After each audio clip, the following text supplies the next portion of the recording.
উত্তরপ্রদেশের মুখ্যমন্ত্রী যোগী আদিত্যনাথকে ফিরিয়ে দিয়েছিলেন।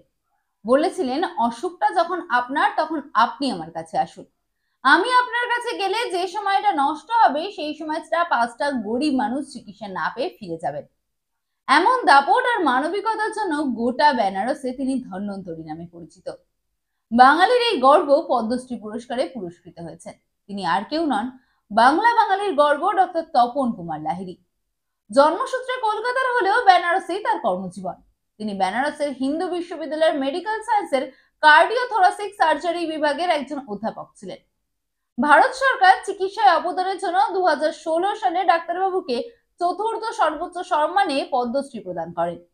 বিদেশে লক্ষ লক্ষ টাকার চাকরির সুযোগ ফিরিয়ে দিয়ে সাধারণের চিকিৎসায় নিজেকে উজাড় করে দিয়েছিলেন তিনি। বিনামূল্যে চিকিৎসা করেন উত্তরপ্রদেশের অসহায় মানুষদের। তবে কলকাতা মেডিকেল থেকে এমবিবিএস পাশ করা একজন ডাক্তার হঠাৎ উত্তরপ্রদেশে গেলেন কেন, সে বিষয়ে আলোচনা করব আজকের প্রতিবেদনে। 1941 সালে জন্মগ্রহণ করা ডাক্তার লাহিড়ী ছোট থেকেই গরিব মানুষের অভাব অনটনের সাথে তাদের চিকিৎসা না পাওয়ার সাথে পরিচিত ছিলেন। তিনি দেখেছেন মানুষের কষ্ট পেতে। এই অসহায়তা ভাবিয়ে তুলেছিল ডাক্তারবাবুকে। কলকাতা মেডিকেল কলেজ থেকে এমবিবিএস পাশ করার পর ইংল্যান্ড থেকে 1961-তে কার্ডিও সার্জারিতে এফআরসিএস ডিগ্রি লাভ করেন। এরপর 1972-এ এমসিএইচ ডিগ্রি লাভ করেন। তারপর ফিরে আসেন দেশে। বিশ্বাসীরে মাত্র 250 টাকার বেতনে যোগ দেন বেনারসের হাসপাতালে। সাথে সাথে শুরু হয় গরিবের সেবা, বিনামূল্যে চিকিৎসা। মানুষের সেবায় প্রাণ ঢালতে গিয়ে সংসার করা হলো না তপন বাবুর। একে একে সফলতার শিখরে পৌঁছালেন। কিন্তু তার সমবয়সী ডাক্তাররা যে পরিমাণ অর্থ অর্জন করেছিল, তাদের বিলাসিতা সে সবকিছুই তিনি করেননি। বরং জীবন চলার মতন কিছু পারিশ্রমিক নিজের কাছে রেখে বাকিটা সবটাই বিলিয়ে দিতেন সাধারণ মানুষের জন্য, স্কুলের বাচ্চাদের শিক্ষার জন্য। 2003 সালে অবসর গ্রহণের পর পেনশনের টাকার কিছু অংশ নিজের কাছে রেখে বাকিটা বিদ্যালয় তহবিলে দান করে দিতেন।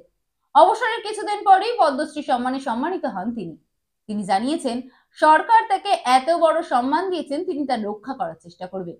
সরকারকেও ধন্যবাদ জানিয়েছেন। এই বাঙালি ডাক্তারবাবুকে বেনারসের মানুষজন ধন্বন্তরী নামেই জাগে। তিনি নাকি এমন ওষুধ দেন যাতে খুব অসুস্থ মানুষও খুব কম পয়সার ওষুধে সুস্থ হয়।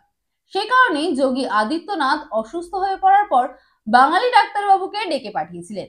যদিও তার বিপরীতে তিনি যে উত্তর দিয়েছিলেন তা আমরা শুরুতেই জানিয়েছি।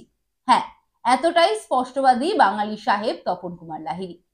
এখনো বেনারসে তার জন্মদিনের দিন অর্থাৎ 3রা জানুয়ারি হাজার হাজার প্রদীপ গঙ্গায় ভাসানো হয় ধন্বন্তরীর মঙ্গল কামনায়। সময় 365 টিমের তরফ থেকে ডাক্তার তপন কুমার লাহিড়ীকে কুর্নিশ। আপনারা আছেন বলেই আমাদের সমাজ এগিয়ে চলেছে। আপনারাই অন্ধকারে আলোর দিশারি। এরকম আরো প্রতিবেদন দেখতে চোখ রাখুন সময় 365 পর্দায়, কারণ সময় কথা বলে।